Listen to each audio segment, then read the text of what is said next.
morning, good afternoon, and good evening, ladies and gentlemen. I am Prannoy Patel, and this is part B of assignment 1. We are back from China, so let's get straight into it. First off, the departure. So we take off on the 26th of October from Melbourne International. And I honestly had the best airline meal of my whole life there, no questions asked. Next, we land at beautiful airport of Chengdu International. Here we get to see, in my opinion, the biggest advertisement banner of 4 electrical cars, hint hint. We catch out our connecting flight and start taxiing to fly to Shanghai International.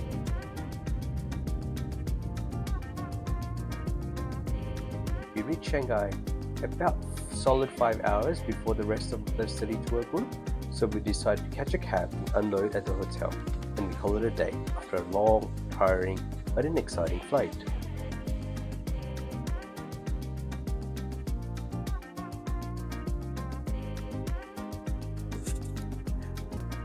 Starting off the first day with some breakfast, and then entering the XJTLU Taichung campus.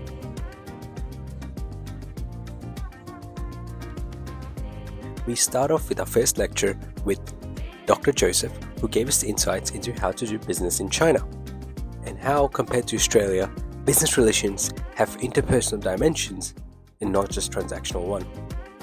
After which, we briefly went around the uni for a few minutes, amazed by the sheer size of the university campus. We had our lunch and I tried chicken teriyaki for the first time, and fun fact, it was absolutely delicious. With that, we then leave the university campus and then head to the second leg of the journey. We reach the Taichung Sino-German Innovation Park, where the Bros TAC plant was located. They manufacture subsystems for automobiles for almost 1 in every 2 cars, which is very impressive. They gave us insights into how a company operates and how the other German companies also and manufacturers function in the Chinese business environment. Unfortunately, the manufacturing process was classified, and hence I wasn't able to get any snapshots of it. However, it was a mix of both machinery and human output, somewhat shattering the stereotypical image of just human workers working in the factories. Furthermore, it was a shock to me that the companies ran for 24 hours a day, 6 days a week, which explains the high production rate of the Chinese manufacturing base. Next stop is the CIT Automotive Technology Company Limited. It manufactures suspension systems. One core learning I gained from Christopher, the CEO of CIT, the gentleman in the white t-shirt, was that speed is key in China. The service or product does not have to be 100% great in the beginning, and hence can be improved along the way. Another key aspect that I found interesting was that government subsidies were covering the cost of operations for CIT, since it only recently began its operation journey, something that perhaps even the Australian government can adopt in order to help its business base grow. After that, we went for a nice dinner, and these 2 new friends that I made through our tour dragged me out to explore Taichung with me, which was very nice. Now, overall lessons learned today. Partnering up with local businesses can help navigate culture and regulatory complexities. Secondly, understanding and respecting local customs and businesses etiquette is essential. Thirdly, implementing robust risk management strategies is crucial, particularly in China. And lastly, is seeking legal advice from experts familiar within China's laws is essential.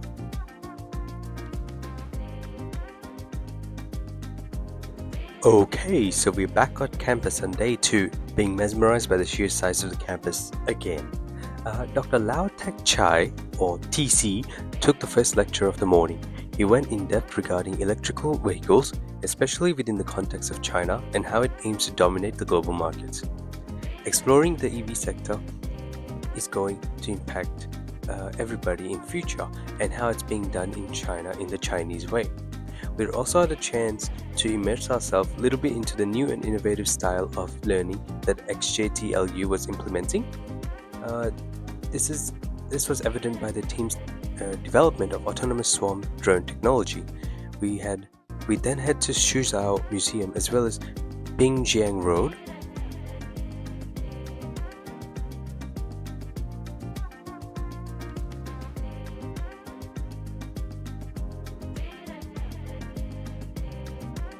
After some nice food, we headed to humble administrator's garden, learning immensely about Chinese administration and culture and how overall it plays a huge role in Chinese society and commerce. We ended the garden tour with a light show and a role-play performance.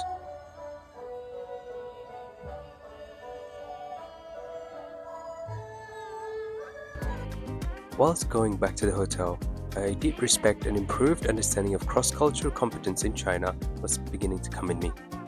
Now, overall lessons learned from today's experience. Chinese philosophy emphasizes moderation and balance. In business, this could mean in avoiding extreme positions and seeking compromise, whilst also embracing the future. Secondly, Chinese culture is highly collectivistic and valuing the group over the individual. This can influence decision-making process and team dynamics. Thirdly, business deals can take longer to finalize due to the emphasis on relationship building. And lastly, respect hierarchy and address people by their titles.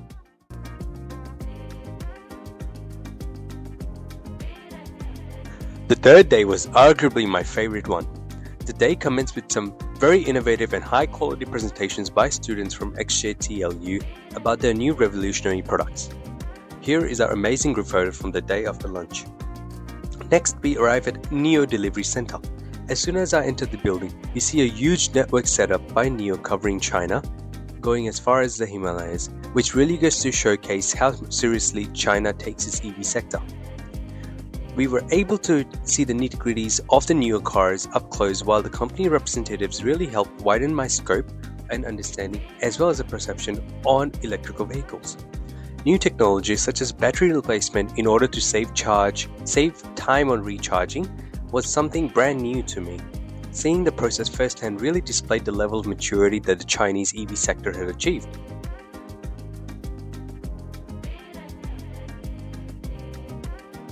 After that, we head to magnificent Nanjing Road, where we have a hot pot dinner, also a first time for me.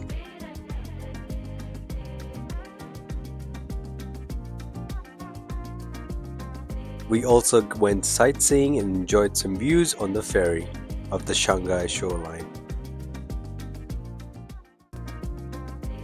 So now, the overall lessons learned during this day. Innovation is necessary. However, having a social enterprise angle to it really goes a long way. Secondly, if China can achieve an EV sector which is supported by its infrastructure in the large geographical landscape that it is in, then so can Australia, because they're very similar sized countries. Lastly, is to absorb external influence and tactics in order to learn from what the external world is doing and to benefit ourselves from within.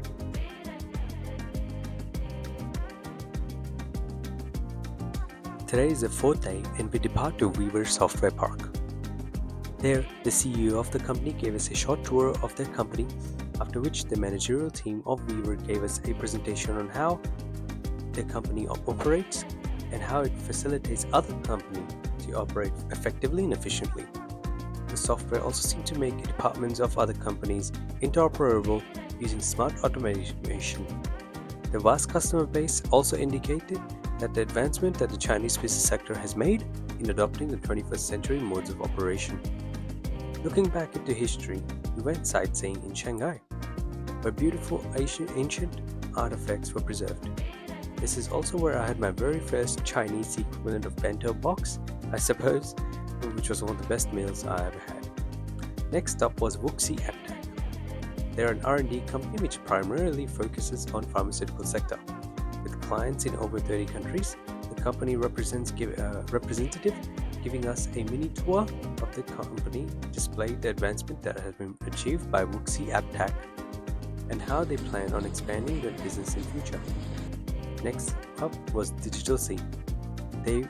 There we witnessed new technology in action and how it was being integrated in the new city to make it more digitalized.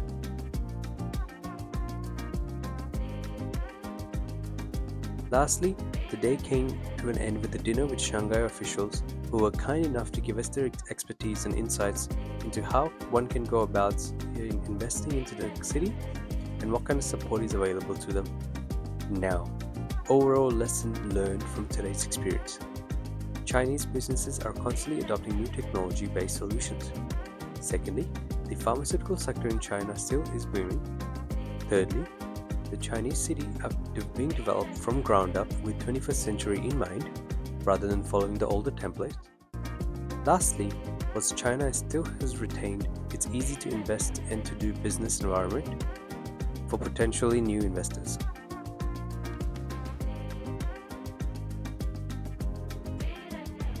Day 5 came with the last day emotion. We go back to the XJTLU campus and we are greeted by Dr. Kai Liu, who shed light upon the legal side of entrepreneurship in China and how without taming the legal aspects of business, no other aspects were possible to achieve.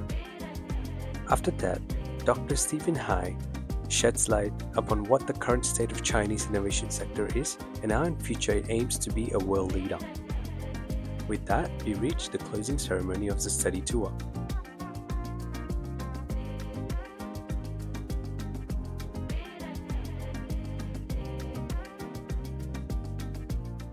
Everyone is given their certificates and then as a group we all go out for drinks that night to celebrate the new learnings we made and the friendships we created along this beautiful journey.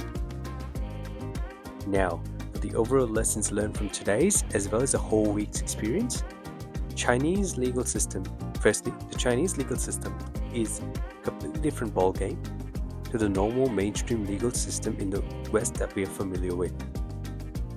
What was on the surface was merely scratched on the tour in terms of understanding the cultural dimensions.